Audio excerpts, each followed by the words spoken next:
Bienvenidos a un nuevo programa de Moasis Business. En este caso, vamos a hacer la primera entrevista junto a Tomeu García, director de Economía de Mallorca. Bienvenido, Tomeu, ¿cómo estás? Encantado de estar aquí contigo. Va a ser la primera entrevista que hacemos juntos. Efectivamente. Este espacio nació para conocer a las personas detrás de los negocios y hay una persona muy importante detrás de muchos de los negocios y ayudando a empresarios y a empresas aquí en Mallorca, que es Carmen Planas. Bienvenida, Carmen. ¿Cómo Buenos estás? días, gracias. ¿Alguna vez había estado en un formato así, similar? No, había estado más en lo que es un estudio de televisión. Ah, vale. Este es otro formato. Así, es como reducido, ¿no? Este es un formato donde buscamos conocer a las personas también, no solamente de su rol y en su posición, pero justamente hoy estás iniciando tu cuarto mandato en CAEP. Bueno, sí, desde el día, para ser más exactos, desde el día 12 de marzo que fui reelegida. Entonces ahora estoy empezando pues el cuarto y último mandato. ¿Qué significa para ti empezar este mandato hoy en CAEP? Pues la verdad que lo hago con ilusión y con ganas, porque si no, no me hubiera presentado, porque ya llevo 12 años y ahora van a ser 4 años más. Pero pensaba que habíamos empezado un proceso de un poco modernización de la CAEP y tener un plan estratégico como más definido y que tenía que dar continuidad. Y también porque siempre lo digo, gracias a que tengo un equipo muy bueno y cuento con el equipo. Porque la verdad, si no hubiera sido por esto, igual no me hubiera presentado. Vale, esta idea es que podamos tener una charla de la manera más normal posible, digamos, como en cualquier otra mesa, pero me gustaría conocer un poco el origen y conocerte un poco más para mucha gente que quizás no te conocen, y estuve investigando un poco. A ver si lo has hecho bien. Me dijeron que eres la mayor de 9 hermanos, ¿puede ser? Sí, soy la mayor de 9 hermanos. ¿Y cómo fue Familia eso? todo de médicos. Mi abuelo médico, que hizo de las primeras clínicas que hubo en esta isla en 1927. Luego hizo otra clínica en 1936, casi en plena guerra. Uh-huh. Y luego él falleció, porque yo creo que era mucho debido al estrés, porque tenía 4 hijos y el mayor era médico. Mi padre solo tenía 14 años en aquel momento y mi tío, que era el mayor, tenía 18. Entonces tuvo que ir a la guerra y tuvo que ir a Teruel. Entonces esto a él le supuso mucho estrés, porque estaba estudiando ya tercero o cuarto de medicina, porque en aquella época podías hacer 2 cursos en un año. Y mi padre siempre decía que como tuvo tanto estrés de ver que su hijo estaba en la guerra y tenía 3 hijos más y él estaba aquí con el hospital, porque antes los médicos hacían de todo, eran ginecólogo, traumatólogo, digestivo, iban a los pueblos en carro, porque no había coches casi, y murió a los 53 años, o sea, precisamente el 18 de julio de 1939. Y claro, mi tío se quedó con 18 años, terminó la guerra, terminó la carrera, y hicieron siguió con la clínica que había hecho mi abuelo en el 36 y luego ya siguieron la trayectoria de que mi padre terminó, estudió medicina, hicieron otra clínica nueva en Ruiz de Alda, la esquina, en el 63, y luego en el año 2003 inauguramos lo que es el hospital, ahora la clínica Palma Planas, porque la clínica se nos había quedado pequeña, teníamos una compañía de seguros. La compañía de seguros, tú sabes que tiene mucha siniestrabilidad. Claro. Llegamos a tener muchos asegurados, pero mi padre dijo, si no hacemos algo, la clínica ya no da abasto por los asegurados que tenemos, porque era pequeña, tenía 50 camas y 4 quirófanos. Y entonces, pues empezamos el proyecto de lo que es la nueva Palma Planas. Empezamos en el 98 buscando terrenos, en el 2000 pusimos la primera piedra y en el 2003 la inauguramos, ¿no? Y yo siempre he sido del mundo sanitario. Tenía una farmacia y luego me dedicaba a la gerencia de la clínica pequeña y también de la grande. Y luego ya en el 2006 la pasó a USP, luego a Quirón, y ya nosotros aquello tuvo una dimensión muy grande y yo ya lo dejé. Y en aquel momento que tenía la farmacia, tuve la farmacia en el aeropuerto 30 años, al mismo tiempo combinaba las dos cosas porque soy farmacéutica, y en el 2014, que la vendí la farmacia en el 2010, me propusieron si quería, porque yo era la presidenta y sigo siendo de la Unión Balear de Entidades Sanitarias, que es la sanidad privada de todas las islas, ¿no? Y entonces me lo propusieron. La verdad que yo no sabía muy bien lo que era ser presidenta de una patronal. Y bueno, y dije, bueno, voy a aceptar porque yo siempre he sido una mujer activa y haciendo cosas.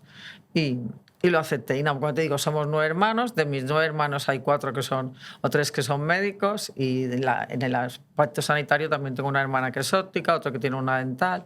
O sea que al final hemos estado siempre muy metidos en el mundo sanitario. Y para mí la verdad que fue un cambio. Yo siempre digo que tuve, y todavía sigo haciendo, pues un máster, ¿no? Porque lo que es ser presidenta de una patronal, como estar con lo que yo hacía, que era dirigir un hospital y estar en una farmacia, pues no tiene nada que ver, ¿no? Pero bueno, la verdad que ha sido una etapa distinta en mi vida, pero muy interesante y sobre todo he aprendido mucho, porque claro, aprendes mucho porque conoces a mucha gente, muchos sectores, muchos problemas. ¿Te ha cambiado la visión de la realidad el hecho de ser presidenta de CAEP? ¿Ves los problemas desde otras perspectivas?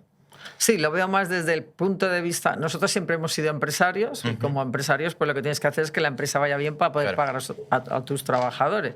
Y yo siempre he dicho que mi padre lo predicaba, que el valor más importante de una empresa son las personas y las personas con las que tú cuentas. Por el motivo, porque hicimos un hospital nuevo, es porque mi padre decía, vamos a dejar a 70 trabajadores que teníamos, más a lo mejor 100 y pico de médicos que trabajaban en la calle, porque estaban con la compañía, Sí. ¿no? Entonces, al final, siempre tienes que tener en cuenta a las personas en las empresas. Entonces, al estar en CAEP y ser presidenta, pues he conocido pues, todos los sectores, todas las empresas, cada una con una problemática distinta y al final casi todo en muchas cosas coinciden, pero son distintos, ¿no? Entonces, al final siempre estás aprendiendo, porque yo no tenía ni idea de la problemática que podía haber en determinados sectores. Y luego también tampoco estábamos, que esto siempre lo digo, la presencia de la patronal CAEP en lo que era COE, que es la patronal de toda España, de todos los empresarios, y en CEPIME, que es la patronal de las pequeñas y medianas empresas, pues no existíamos. Y yo pensaba que Baleares tenía que tener un puesto representativo, sobre todo por lo que tenemos el motor principal, que es el turismo, que allí nos conocieran, ¿no? Tuve unos principios que fueron difíciles, porque en la COE casi todo, yo siempre lo digo, y lo dije el día que fui reelegida, todo eran corbatas, solo había 2 presidentas de organizaciones empresariales, la de Mería y yo, y luego había 2 o 3 mujeres en el comité ejecutivo, y ahora ya somos más, incluso hay 3 mujeres que son vicepresidentas de COE. Pero bueno, ha sido un aprendizaje, yo creo que sigo aprendiendo cada día, ¿no? Pero hay algo en la historia que cuentas, me llama mucho la atención que conoces todos los números. Tienes muy un recuerdo de cuántas camas había, de cuántas, de los años en que fundaron. Sí, porque, no sé, tengo mucha memoria. Y también, no sé si por deformación profesional, de haber tenido que estudiar en la carrera muchas cosas con medicamentos y botánica y tal, porque la carrera de farmacia es muy técnica, yo creo que también tienes que tener mucha memoria y también intento reforzarla, ¿no? Entonces me acuerdo, sobre todo de las cosas importantes, ¿no? O sea, las cifras no se me olvidan. ¿Estudiaste aquí? No, yo no estudié aquí porque, como tú decías, soy la mayor de 9 hermanos. En aquella época era empecé la carrera en el año 70 y claro, era cuando acababa de ser en mayo del 68, en la universidad había mucha policía, organizan manifestaciones. Entonces mi padre, al irme, pensó, no, si se va a Madrid o a Barcelona son sitios más conflictivos, vamos a buscar una universidad que sea más tranquila y tal. Y fui a Navarra, a la Universidad de Navarra. Entonces yo estudié farmacia allí, te hacían un previo que duraba 3 días, porque ahora ya no es igual, pero tenías exámenes psicológicos y de matemáticas y de filosofía, y yo qué sé, 1000, y yo pensaba que no me admitan, porque prefiero ir a Barcelona, porque Pamplona Claro. lo veía como otro mundo, ¿no? Pero no me admitieron y entonces estudié toda la carrera allí. La verdad que la Universidad de Navarra estoy muy contenta porque es una universidad, en aquel momento era de las pocas privadas que había en España, por no decir la única, y la formación que te dan allí es muy buena y sigue siéndolo. Y además yo tuve la época dorada de la universidad, porque te estoy hablando del año 70, yo terminé en el año 75, que fue cuando murió Franco en noviembre, y éramos muy pocos, ¿no? Era como muy exclusivo, muy elitista, muy poca gente en cada clase, profesores que eran como catedráticos con mucha historia. Entonces, la enseñanza yo creo que tuve fue un privilegio, no es la de ahora, porque éramos 50 en primero de farmacia. Pero un tiempo, cuando tú ahora decías que estudiabas una carrera te otorgaba un estatus laboral casi te garantizaba un empleo, no diré de por vida, pero te garantizaba una cierta estabilidad para encontrar empleo. Hoy, ahora, antes de empezar con la tertulia, estamos hablando de los problemas que tienen las nuevas generaciones, donde personas con una carrera, una formación extensa, están teniendo muchas dificultades. ¿Cómo lo vives tú? Es que en aquella época, la verdad, mi padre siempre dijo, tienes que ser independiente, porque somos 9 hermanos, 6 chicas y 3 chicos. Pero siempre decía que tú te tienes que valer por ti misma, no tienes que depender ni de un hombre ni de nadie para poder vivir. Entonces nos dio una carrera a todos. Yo creo que en aquella época, pues de mi curso, estudiamos carrera, yo creo que 4 o 6 personas de todo el curso del colegio, porque en aquella época la mujer se tenía que dedicar a ama de casa, ¿no? Y entonces la carrera, como tú dices, te garantizaba casi seguro un puesto de trabajo. Yo, por suerte, sabía que iba a tener trabajo porque tenía un hospital, la compañía de seguros, y luego al hacer farmacia, pues era conseguir una farmacia. Pero hoy en día lo tienen mucho más difíciles, porque los chicos de hoy en día tienen formación, tienen todos, casi todo, formación universitaria, porque hoy en día muchísima gente está en la universidad, en aquella época no, pues te digo, privadas había una, ahora igual hay 50 en España, y gente preparada, como decíamos ayer, con 2 o 3 idiomas, con una carrera, o 2, o un máster, lo tiene difícil a veces encontrar trabajo. De lo suyo. De lo suyo, o que le guste. Entonces, a lo mejor está haciendo que nosotros, en los datos que tenemos también de Impulsa, pues hay mucha gente que no ocupa el lugar de trabajo que le corresponde, o más cualificado o menos cualificado. Puedes tener un abogado haciendo de camarero y una persona dirigiendo un hotel o lo que sea, una empresa, sin tener ninguna formación. Con lo cual, al final, yo creo que hay que tener el talento, y que el talento se pueda... Que cada persona que ha estudiado una cosa puede desarrollarle lo que es. Porque yo pienso que esta generación, yo veo mi hija... Todavía no, pero mis nietas lo van a tener mucho más difíciles, estando muchísimo más formadas o más que yo, porque para empezar hablan 2 o 3 idiomas y nosotros en aquella época no teníamos estas oportunidades. Claro. ¿Y qué diferencia ves en la estructura de las Islas Baleares, que antes sí era más propicio que tú puedas acceder a un trabajo laboral que de tu profesión? ¿Y qué ves hoy dentro de ese contexto? De por qué es mucho más difícil acceder hoy a un cargo cualificado o preciso de una profesión. No lo sé, es que no lo entiendo, porque nosotros dependemos del sector servicios, casi todo es turismo, pero depende del sector turístico. Claro. Pero luego también, claro, hay comercio, hay nuevas tecnologías que están... Pero no sé por qué es más difícil. Yo creo que porque hay más competencia, o porque también aquí tenemos el problema de la vivienda, pero esto no tendría que ser, porque aquí los que están aquí tendrían que poder encontrar el trabajo que buscan. Pero a veces es difícil ocupar el puesto de trabajo que a ti te gustaría y que te corresponda a lo que tú estás cualificado. Claro. La verdad que no sé por qué. También los sueldos igual son bajos, de gente cualificada con carreras, porque también el sector servicios, al tener mucho personal y demanda, igual los sueldos son más altos que teniendo una preparación. Claro. Pero es complicado encontrar, porque todas las empresas se quejan de que no encuentran trabajadores. Incluso para tener un camarero, un cocinero, no encuentran gente cualificada. Yo, Carmen, quería hacerte una pregunta, porque esto es un tema recurrente, sobre todo en nuestra tierra. Yo me refiero al hecho de que vivimos en una tierra en la cual al emprendedor, al empresario, muchas veces es una persona, entre comillas, mal vista, por decirlo de alguna manera. Pero esto, curiosamente, no sucede en otras regiones de España, ya no digo en otros países, donde al emprendedor se le aplaude, se le anima, se le incentiva, se le empuja para llevar a cabo sus ideas. ¿Por qué pasa esto en nuestra tierra? ¿Por qué esta imagen, cuando yo, que estoy en contacto con los empresarios, muchas veces me dicen, somos los primeros que nos preocupamos por nuestros trabajadores, somos los primeros que somos los que pagamos más impuestos, los que aportamos más a la sociedad, los que nos preocupamos para devolver parte de este beneficio a la sociedad? ¿Por qué existe esta imagen? Pero yo ¿Cómo creo, se puede evitar luchar? Está muy demonizada la figura del empresario, pero al final el empresario es el que hace que aumente el PIB, que haya más crecimiento y que los ciudadanos tengan mejores condiciones de vida. Pero pienso que últimamente la CEO hizo un estudio el año pasado y ya esta imagen del empresario ya está cambiando. Yo, cuando llegué acá, también quise poner en valor la figura del empresario y creamos la Gala del Empresario para dar un premio al empresario del año. Ya llevamos varios años haciéndolo, creo que son 10. Y Y ahora está cambiando un poco este concepto, yo creo, porque el estudio que hizo COE demuestra que el ciudadano normal tiene confianza en el empresario, Claro. que la confianza empresarial ha aumentado. O sea que yo creo que poco a poco lo vamos consiguiendo, pero para el gobierno, sobre todo para el gobierno central, muchas veces los empresarios somos los malos de la película y no nos tienen en cuenta. Y al final... Sí, ahora con esta ley de regularización Claro. no la han pasado por el Congreso, no han contado con la opinión de las patronales y la han sacado así de la manga, ¿no? Entonces, pienso que a nivel de ciudadano se está valorando más la figura del empresario y que están viendo que creamos empleo y que eso es lo que hacemos que crezca el país y que tengamos el crecimiento debido y que si el empresario le va bien, al trabajador le irá bien. Sin duda. Esto sin duda, pero creo que es una cosa que es una labor que tenemos que ir haciendo y también desde la patronal y desde AGE, sobre todo desde que yo llegué lo he intentado, es que los niños sepan lo que es ser un empresario, ¿no? Porque yo me acuerdo que mi nieta hicimos un vídeo cuando era el 40 aniversario de la CAEP y me decía que tenía 6 años o 8, y me decía, ¿qué es competitividad y productividad? Pero claro, les hablaba chino, hizo un vídeo, hizo un discurso y no sabía ni lo que era.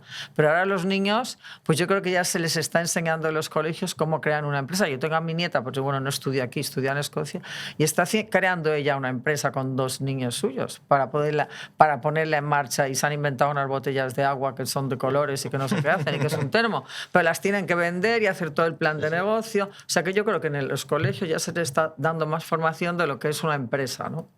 Y que lo sepan, porque antes, a mí en mi época no me nos explicaba lo que era una empresa en el colegio. Y esto que yo estudié una carrera universitaria. Sí, a mí una de las cosas que buscamos aquí es que sacar el personaje y la persona. Al final el empresario o cualquier persona que crea es una persona que intenta, sueña, se frustra, no le sale, desconoce la mayoría de las cosas que hace muchas veces, pero al final va en búsqueda de algo. Y me parece que ahí siempre es poner en valor a la persona detrás del personaje, porque parece que de repente todo el mundo puede hacer, o como que la figura pública es una, pero al mismo tiempo es una persona que llega a su casa, se frustra, o le va bien y está contento, etcétera, etcétera. Y me gustaría me llevaba al punto de tu nieta, me gustaría hacerte una pregunta poniéndome en su lugar, como ¿de qué trabaja la abuela en CAEP? Bueno, al principio no lo entendían, porque como han pasado 10 años, bueno, 12, pues eran mucho más pequeñas, porque mi nieta mayor ahora tiene 20, pero en aquel momento pues tenía 8. Claro. Entonces eran muy pequeñas. Una tenía 8, la otra tenía 7 y la otra tenía 4, ¿no? Porque se llevan 2 años. Claro, no le entendían. ¿Qué es lo que haces en CAEP? Pero ahora ya lo están entendiendo. Ya lo ven y al principio decían, no, no vayas, pero ahora ya se preocupan por lo que es, ¿no? Claro. Porque ya lo han conocido.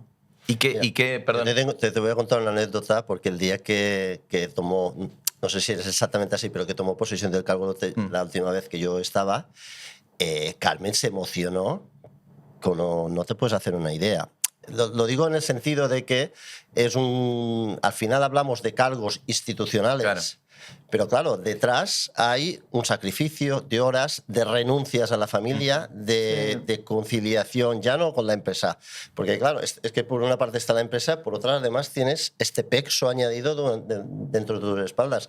Entonces yo creo que fue un poco una liberación, porque se emocionó mucho, porque al Porque final... la parte lo que sientes a veces es muy difícil de no poder expresarlo. Claro. A mí a veces digo, no me tendría que emocionar, pero a veces te sale, ¿no? Pero es un sacrificio. De todas maneras, yo me puedo dedicar ahora porque no tengo la farmacia, la empresa la lleva mi hija y me dedico, la verdad, que 100% a lo que es la patronal, porque si no, no podría hacerlo. Porque te exige mucho y la verdad que tienes que hacer renuncias. A mí al principio me decían, sobre todo las niñas que eran pequeñas, ¿por qué vas a caer? No sé qué, porque no las podía ir a buscar, porque tenía una reunión, lo que sea, y que mi hija contaba mucho conmigo porque al final los abuelos o los Claro. hijos tiran de los abuelos y entonces eran pequeñas y había que llevarlas al colegio, a clases particulares, montaban a caballo, tenis, yo qué sé. Y antes de CAEP, ¿cuán complicado fue conciliar la vida profesional y laboral?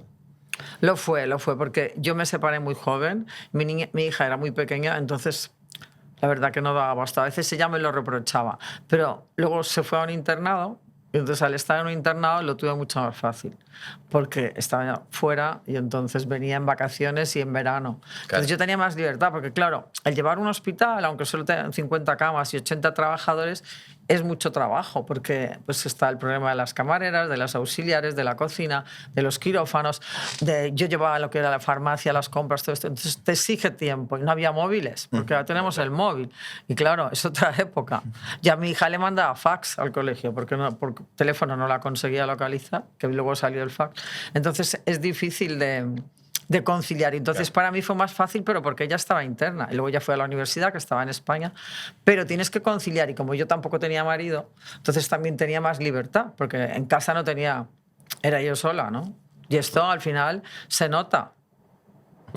Sí se nota. ¿Es una recomendación eso? Eran otros tiempos también. Ya, pero sí, eran otros tiempos, pero yo me pasaba el día en el hospital porque no había teléfono y si faltaba un medicamento o faltaba una cosa para un quirófano, pues me tenían que localizar. Entonces tenía que tener, luego se inventaron los buscas, Ángel 24, y tenías el busca y te podías llamar, pero si no, no podías. Y en este papel como empresaria, ¿te sentiste alguna vez un poco como a lo mejor la adelantada a tu tiempo? ¿O que ibas... o que tu vida iba por otras coordenadas diferentes del resto, entre comillas, de las mujeres? Un poco sí, porque me sentía responsable, como decir, he abandonado. Yo no porque me sentía que me hubiera abandonado, porque he estado todo el día pendiente del teléfono, porque, como te digo, no había móviles y mi hija estaba en Suiza, en una montaña que era imposible hablar, porque además no había casi... Era un colegio y tenías que llamar allí y puedo hablar con María y te la encontraban por el jardín o por las clases o no, pero era difícil. Pero un poco distinta, sí, porque como te digo, que estudiáramos una carrera universitaria en mi época, pues fuimos muy pocas. Y esto, pues al tener un trabajo y una responsabilidad, no es lo mismo que ser ama de casa y tener a alguien que te ayuda en casa y cuidar de tu marido, de tus hijos y de nada más, porque tienes una responsabilidad. Entonces, en un momento dado, pues digo, pues igual le he abandonado, pero es que tenía que trabajar para vivir y también tenía una empresa y unas responsabilidades familiares que no las podía dejar, porque mi padre había creado una cosa que le teníamos que ayudar. Y mi padre tenía 9 hijos y 9 carreras, con lo cual trabajaba 24 horas al día, porque en aquella época los médicos estaban siempre localizados y él era el que llevaba medicina interna y luego tenía su consulta y hacían transfusiones y lo llamaban de los pueblos, con lo cual yo me sentía muy responsable de decir, tengo que dar todo lo que pueda, pero claro, tuve la suerte o la desgracia de, al no tener una unidad familiar estructurada normal, porque no tenía marido y mi hija estaba en un internado, que estuvo 8 años, pues claro, tenía muchísima más libertad. ¿Y tú crees que en estos tiempos hemos avanzado lo suficiente como para que las mujeres puedan incorporarse plenamente, ya no a un puesto laboral, sino a ser empresarias? Porque claro, el hecho de ser emprendedor implica toda una serie de sacrificios, de tiempo, que no tiene nada que ver con un empleado. ¿Crees que la mujer lo tiene fácil hoy día? Lo tiene un poco fácil? más fácil, pero todavía no lo tiene tan fácil, porque la mujer, quieras que no, asumimos más responsabilidades o más protagonismo en lo que es la unidad familiar, porque al principio eres tú la madre, la que tienes el niño, lo tienes que dar, que alimentar, de tener. Entonces a la mujer yo creo que todavía le cuesta más que a los hombres. Y no soy feminista, para nada en absoluto, porque yo siempre digo que el puesto de trabajo que tienes, lo tienes por tu formación o lo que eres, no por ser hombre o mujer, ¿no? Pero lo tiene más difícil porque tiene 9 meses de embarazo, puede encontrarse mal, luego tiene que tener el parto, luego tiene que cuidar al niño.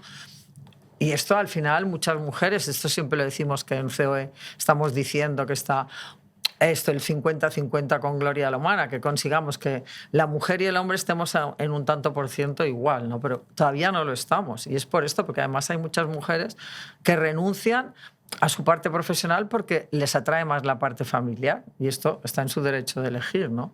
Y luego hay mujeres que profesionalmente pues dejan a la familia y les interesa más a ascender profesionalmente. Por esto también hay esta diferencia a veces de sueldos o de tal, porque la mujer pide excedencias o reduce la jornada laboral o dice, mira, pues me quiero dedicar 3 años a mis hijos. Yo ahora tengo una chica que ha tenido un bebé en la patronal y nos ha pedido la excedencia porque solo tiene una niña, es madre de 40 años y quiere disfrutarla, y yo lo entiendo. Entonces, a veces estamos llegando ya y llegaremos al 50-50. Yo digo, mis nietas ya no se plantean si es hombre o mujer, sino que se plantean que tener, lo que te decía, tener una formación para estar en el puesto que te toca, porque si no, no lo vas a conseguir. Pero si son madres, te resta libertad. Hasta tener una familia te resta libertad. Porque el tener una pareja te lleva a unas obligaciones que las tienes que tener, porque si no la pareja al final se rompe. Con lo cual es difícil. Y yo creo que las mujeres, y digo que no soy feminista para nada, ¿eh? Porque creo que las mujeres lo que tienen se lo tienen que ganar. Lo que pasa, igual que los hombres, Claro. porque la formación es muy importante. Siempre se lo digo a las niñas, tenéis que formaros en todo. No dejes pasar nada por delante, súbete al tren, aprende. Porque yo creo que siempre tenemos que estar aprendiendo. Yo sigo aprendiendo, ya no tendría que estar aprendiendo. Pero es verdad. ¿Qué rol le das? Hablaste mucho de que conducías equipos y mucha gente y que tenías un equipo fuerte en CAEP. ¿Cómo construyes un equipo? ¿Cuál crees que son los valores para construir un buen equipo a la hora de liderar una empresa, una organización, una cámara, etcétera? No sé, yo creo que es un poco la empatía y tu manera de ser, porque yo, gracias a Dios, siempre he tenido buenos equipos. Claro. Tienes que formarlos o encontrar la persona que... Pero cuando estaba en la clínica tenía un equipo buenísimo. Y aquí en CAEP también. Y yo siempre digo, si tienes un buen equipo, tú eres mejor. Claro. Tienes que saber delegar, que las personas que delegas hagan lo que les toca, porque tampoco puedes abarcarlo todo. Pero a veces yo creo que va un poco con la persona, con la manera de ser. No sé, que es un poco innato, ¿no? O sea, lo El siento. liderazgo. Yo creo que sí. Pero también te digo que es un poco tu manera de ser, porque si tú eres Claro. el típico jefe que es déspota, que tal, que maltratas, al final la gente se te va. Claro. En cualquier sitio, aunque sea una cosa pequeña o grande. ¿Cuánto tiempo estuviste en la clínica dirigiéndola?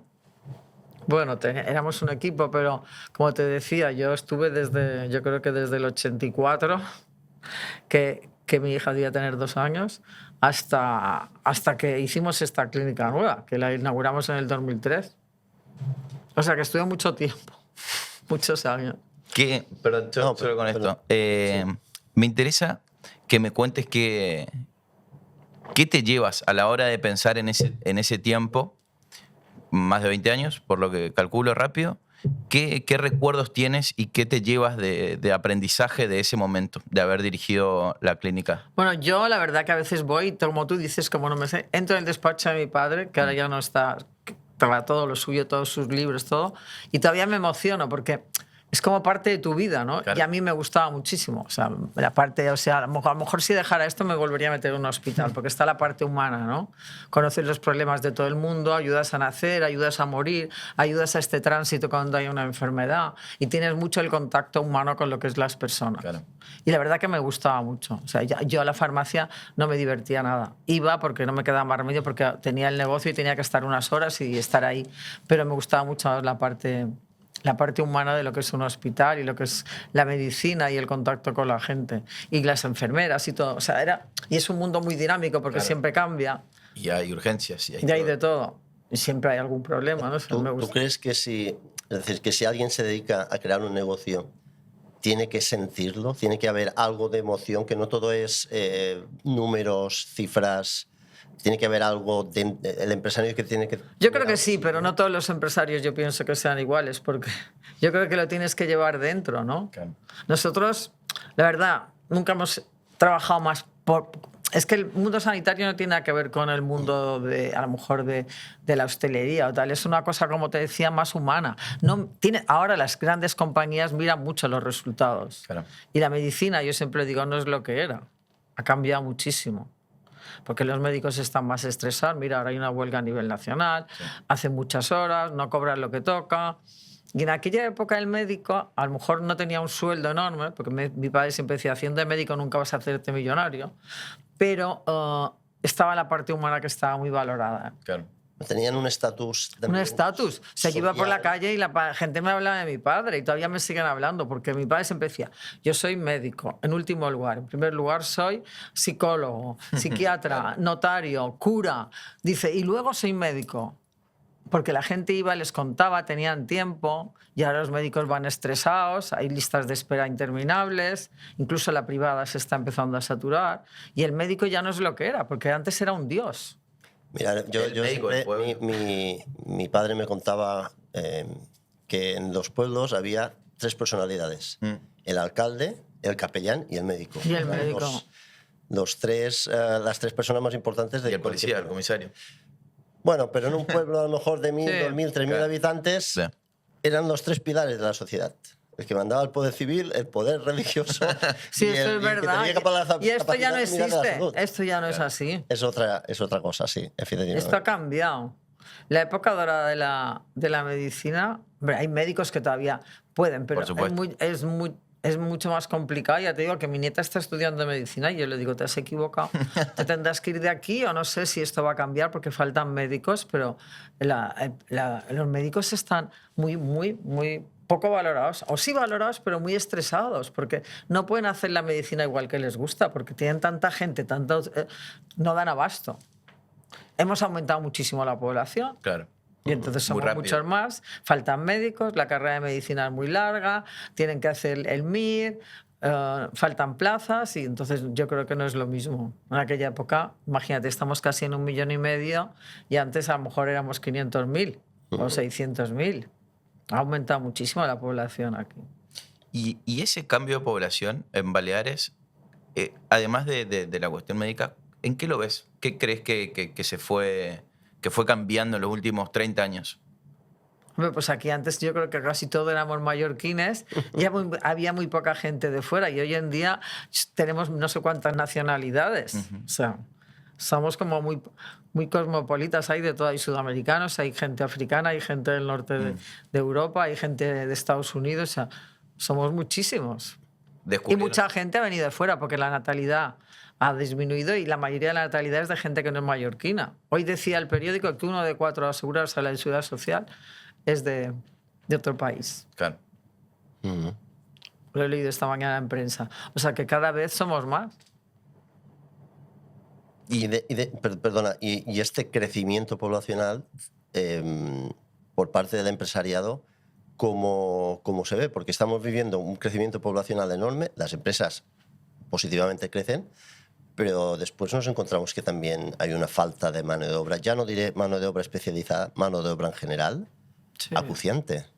Claro, hoy lo que ha pasado... ¿Vivimos como una especie de cóctel que puede explotar con este crecimiento que hemos vivido? No lo sé, yo creo que tendremos que poner un límite porque tampoco podemos seguir creciendo. Somos una isla y somos un terreno limitado, pero con esta regularización que quiere hacer ahora el gobierno central, pues le decía ahora en la entrevista esta que me pregunta ahora IB3, que están con lo de la inmigrante, yo creo que ahí hace falta mano de obra, mucha mano de obra ha venido de fuera y si no viniera no los tendríamos, pero hay mucha gente trabajando de una manera irregular, claro. Mucha economía sumergida. Yo creo que esto servirá para que estas personas se puedan regularizar y que también se regularicen si no tienen antecedentes penales y cumplen todo lo que exige la ley, y hará que muchos puestos de trabajo puedan ser ocupados de una manera legal. Ahora también se saturará más, como decía hoy la presidenta, lo que son los servicios públicos, tendremos un coste porque esto es enseñanza, sanidad, transporte y necesitamos que el gobierno central también nos ayude con las inversiones para poder soportar este aumento demográfico que tenemos, porque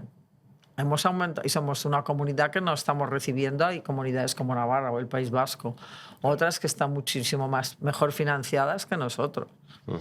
Y esto tiene consecuencias porque la sanidad está saturada, la educación es complicada, el transporte, vas a coger un autobús y están llenos. O sea que yo creo que habrá que poner un límite y lo que dice siempre, lo que tenemos es cambiar volumen por valor, que es difícil, pero habrá que hacer una transformación de este modelo económico que tenemos.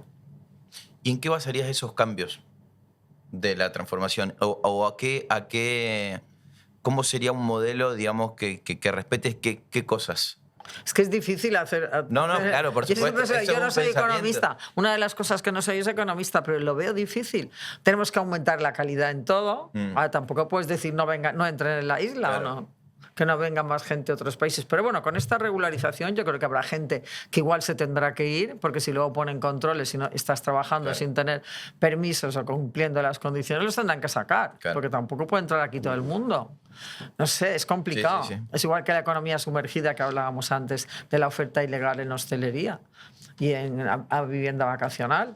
Esto es complicado porque si hay pocas personas, que son los inspectores, que ayer lo decíamos también en una reunión que había en CAE con PMG, y no hay gente suficiente como para controlar esta economía sumergida de vivienda vacacional, que es ilegal, pues ¿cómo lo hacen? Sí. Tienen que poner más inspectores y que uno sea inspector tiene que pasar unas oposiciones, reunir una serie de condiciones, que la administración te dé esto, lo quieren claro. externalizar pero no ha funcionado del todo, no sé, es complicado. Pero, por ejemplo, muchas veces supongo que querer es poder, porque, por ejemplo, el Consell de Mallorca en materia de control del alquiler vacacional se ha metido de lleno y y han empezado a Claro. poner multas importantes y a eliminar anuncios de BNB, y se ha puesto la mano en un sitio donde quema.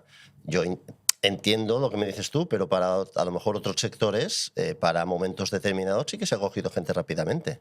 Entonces, a lo mejor no Sí, sé. no sé, es que la administración es complicada, hay mucha burocracia. Claro. Yo le comentaba al vicepresidente que tenemos el agua donde vivo, que es una tontería, pero que no se puede beber, que pone apta, no apta para el consumo humano, y luego te pone no potable, pero no apta, o sea que no puedes ni hacer Claro. nada, más lavar los platos y se te rompen todo. Dice, hacer una desaladora son 20 años.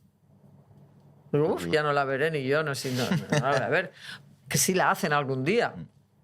20 años para hacer una desaladora.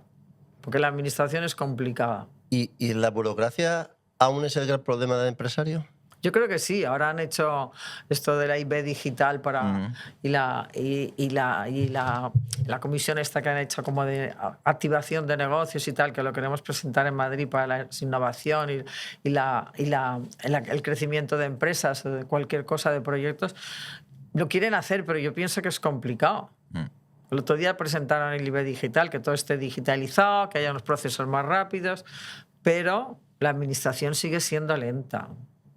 Ayer fui a ver un hospital, una clínica que ha hecho un alemán en la Costa de la Calma y la quiere vender. Solo son 30 habitaciones, pero es como si dijéramos una residencia de lujo o si quieres hacer una clínica de estética o algo muy puntual. Me dice que ha tardado 8 años para que le den la licencia. Antes del COVID empezó a pedir no sé qué. Y ahora la han terminado. O sea que el proceso ha durado 10 años. Al final se ha hartado y está en venta. Claro. Es que muchas veces no es que te den ayudas al empresario, sino que lo pongan un poquito más fácil. Claro, es que todo es complicado para obtener un permiso. La burocracia sigue siendo muy lenta. Y esto el gobierno se ha dado cuenta y lo quiere cambiar. Espero que lo puedan cambiar a lo largo de estos años que les quedan y sea un proceso mucho más rápido, porque hay mucha gente que se cansa y dice, vaya, Claro. monoflush, ¿no? Como dicen en monoflush. Claro, si no hay un incentivo, es muy difícil también continuar a veces. Y luego que también tenemos, que siempre estamos cansados de decirlo, una presión fiscal altísima, de las más altas de la Unión Europea, y unos costes de seguridad social también altísimos. Y mucha gente, los autónomos lo pasan fatal. Ahora les quieren aumentar a los societarios 135 euros al mes y no lo pueden soportar, porque aquí la mayoría de las empresas, estamos cansados de decirlo, aunque esté PYME, somos pymes. Sí. Nosotros en CAE, pues el 99,8% son pymes, de 0 a 5, de 5 a 10. Empresas de 250 trabajadores en Baleares hay poquísimas. Y de más de 250 menos. Y una cosa que decía Juan Rosell cuando era presidente de COE es que empresas de más de 250 trabajadores en España, no sé si llegamos a 5.000. Y estamos casi en 1 millón de empresas. La mayoría son empresas pequeñas. Y luego también hay una cosa que al tener empresas más pequeñas no tienes que tener delegados sindicales y mucha gente en lugar de tener dos empresas de 200 tiene 4 de 50 con distintos NIFs y de esta manera pues tiene menos gente que al final deja de trabajar porque son delegados sindicales y burocracia y tal. Con lo cual en España una de las causas de que tenemos una productividad baja con respecto a la Unión Europea es porque nuestras empresas son muy pequeñas. En CEPIME siempre lo dicen, para que aumentemos la productividad española, que es baja, tenemos que tener empresas de más tamaño. Es complicado de escalar con todas estas con tanta trabas. legislación, tanta presión fiscal, tanta... Al final... ¿Tú crees que crecer. no alientan a que hayan grandes empresas? No, yo creo que lo tienen difícil. Claro. Porque si no habría más. Y aquí en Baleares, pues todos lo conocemos, hay empresas muy pequeñas, muchos autónomos, comercios pequeños. Sí. La vida real, uno camina en la calle y lo ve, digamos, también lo vemos. Vamos, 35 minutos casi de charla. ¿Pasó rápido? Pasa rápido. Me interesan algunas cosas. Nombraste la función pública por arriba un par de veces. ¿Nunca te tentaste o te ofrecieron trabajar en la función pública? No, la verdad que creo que no me gustaría. Mira. Porque tienen menos libertad, además, a la hora de tomar decisiones. O sea que es más complicado. Y por otro lado, me gustaría, ya un poco dando, de un poquito empezando a cerrar la primera entrevista que estamos haciendo con Tomeu, ¿Qué aspiraciones tienes para estos próximos años en CAEP como presidenta? Pues yo creo que tenemos que seguir un poco en la línea que estamos. Ahora estamos elaborando un plan estratégico para estos próximos 5 años, pero yo creo que últimamente tiene mucha más presencia en lo que son los medios y en la sociedad y en las empresas, porque lo que intentamos es pues hacer esta acción de lobby de defender los intereses de los empresarios sobre todo, ¿no?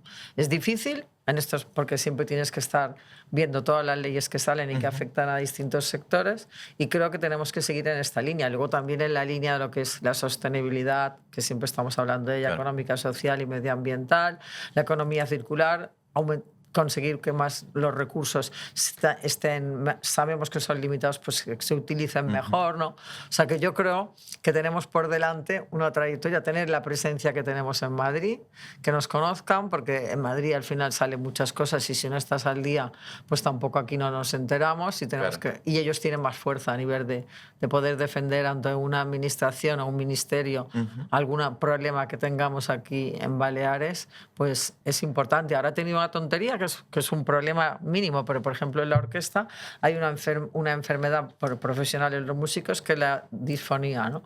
Entonces es una enfermedad que no sabían ni que existía y que entonces no pueden coordinar y no pueden tocar el instrumento que tocan.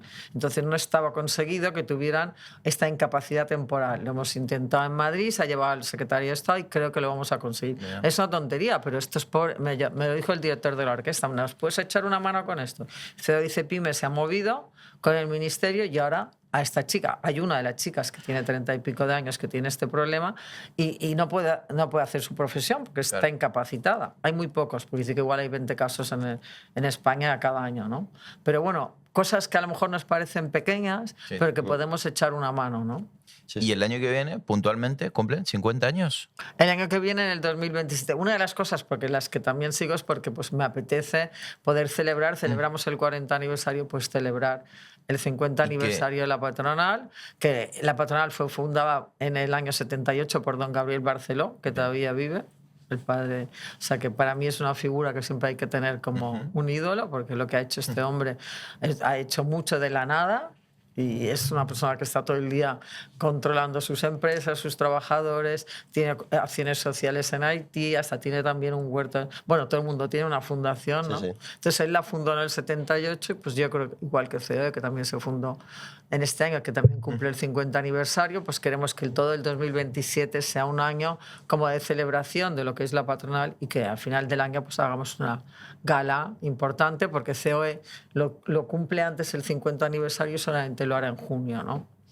Y yo creo que pues me hace ilusión el poder celebrarlo, ya que he dedicado pues parte de mi vida, que luego digo, madre mía, cómo han pasado los años. Cuando lo pienso digo, madre mía, 12 años, son muchos años. Sí, sí. Y la verdad que me han pasado muy rápido. Pero vale la pena. Sí, yo creo que sí, porque lo que te digo, a mí me gusta, soy súper activa y me gusta aprender y no podría estar encerrada en mi casa sin hacer nada. Yo el otro día le decía, pues fui al Proyecto Hombre y le digo, mira, pues cuando deje CAEP igual vengo a hacer aquí de voluntaria si todavía tengo fuerzas, ¿no? Porque creo que también es un lugar en el que puedes aprender mucho, ¿no? Es muy distinta la imagen que se tenía antes de una persona que se retiraba a la que hoy se tiene en general. Las personas nos gusta seguir haciendo cosas, nos gusta movernos, nos gusta, y aparte eso nos hace bien y nos permite tener mayor vitalidad. Claro, aparte que yo pienso que si tienes el cerebro activo Totalmente. Y estás pensando, haciendo cosas, te envejeces mejor, ¿no? Claro. ¿Hay alguna empresa, alguna idea que esté por lanzar dentro de poco? No, yo ya no. Yo ahora digo, a ver si lo que digo es que estar bien al día siguiente para poder seguir, ¿no? Porque no sabemos lo que nos pasa, ¿no? Porque la salud es el bien más importante que tenemos, ¿no? Y no depende de nosotros. Eso es una cosa que cada día ves personas que quieres o que están ahí y se van. Entonces, con lo cual dices, Dios mío, lo más importante, yo que además soy de este mundo, para mí lo más importante es la salud. Claro. O sea, siempre digo que tengamos salud, porque además cuando estás mal te das cuenta de lo que valoras el estar bien, ¿eh? Tomeu, ¿algo más? Por mi parte no, yo creo que hemos tenido una entrevista que ha combinado... Estamos satisfechos. Sí. ¿Estáis satisfechos? Sí, bueno, yo no. Porque además hemos descubierto una parte mucho más humana, claro, de toda una presidenta, porque al final es una institución en CAEP, la patronal, Carmen, y Y está muy bien también que se vea esta otra faceta humana. Claro. ¿Cómo te sentiste, Carmen? Aquí, bien. ¿Sí? Yo sí. Bien. No sé, siempre intento sentirme bien, pero me he sentido súper cómoda. Bueno. No sé, porque además yo siempre digo lo que pienso. Claro. Entonces, esta vez es un Esto defecto, es una gran virtud. libertad, sí. Y siempre digo lo que pienso. Y Sergio Bertrán, que es mi secretario general, siempre dice, ves que tú dices las cosas como las piensas, pero como dices de una manera que al final parece que no he dicho nada. No, pero es verdad, yo siempre soy transparente, porque no sé decir lo que siento, no sé mentir, o sea, no sé dar una faceta distinta a la que soy. Me cuesta, porque no sé si... Siempre digo... Soy como soy, ¿no? Y no lo intento disimular y decir, no puedo hacer esto. Muy bien. Muchísimas gracias. Gracias. Gracias a los dos. Gracias también, Sergio, por la confianza. Y bueno, esperemos que hayan conocido también este espacio donde queremos conocer a las personas detrás de los negocios y que nos cuenten sus historias, de dónde vienen sus ilusiones, sus frustraciones, sus deseos y el futuro, en este caso, El futuro. de CAE. Muchísimas gracias a todos. Gracias también a Carlitos, que está en la operación técnica. Y nada, hasta el próximo episodio de Moasis Business. Chau, chau.